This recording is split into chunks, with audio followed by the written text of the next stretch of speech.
Welcome back to RotoQL University.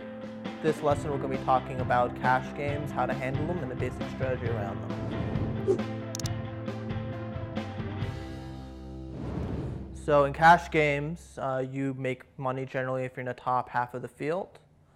So this leads to situations where you want to have consistent players, players who get a lot of playing time, and minimize your risk. So that means not taking players who have a lot of variance in their performances. Good cash game lineups are lineups that have very little risk and therefore are comprised of, again, consistent players. A great way to start building your cash game lineups is identifying who the popular players or the chalk plays are.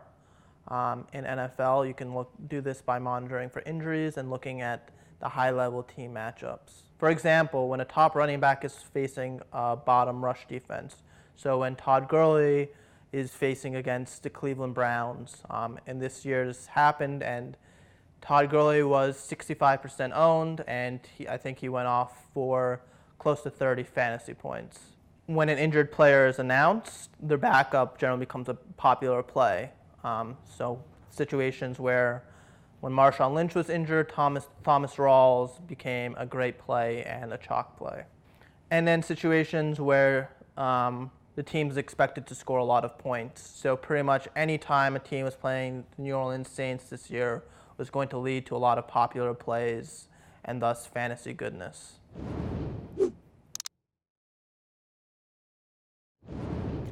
In NFL, we're going to look at players who get a lot of targets, rushing attempts, red zone touches, red zone targets, because those players are going to be players that get the most consistent opportunity and thus are going to have the most consistent performance.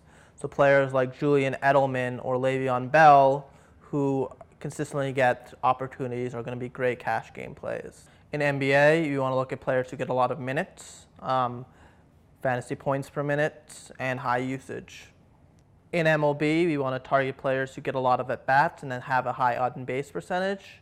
So players that are leadoff hitters are generally going to make pretty good cash plays. And then for pitchers, you want players who get consistent performance, which means a lot of innings pitched, which generally leads to any of the stud pitchers are going to generally make some good cash game plays. In hockey, you want to look at things like time on ice. Are they on the first and second line? And are they getting power play minutes? For golf, we want to identify players who are going to make the cut.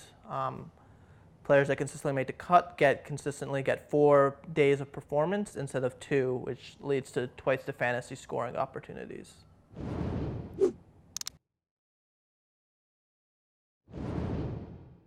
Users can use RotoQL's Players tab to find consistent players for your cash game lineup. For NBA, you can click through to the Advanced tab to find players with the highest floor in the last 5 games. And you can also sort by these stats and find players who also have the highest fantasy points per minute to zero in on good plays for cash game lineups.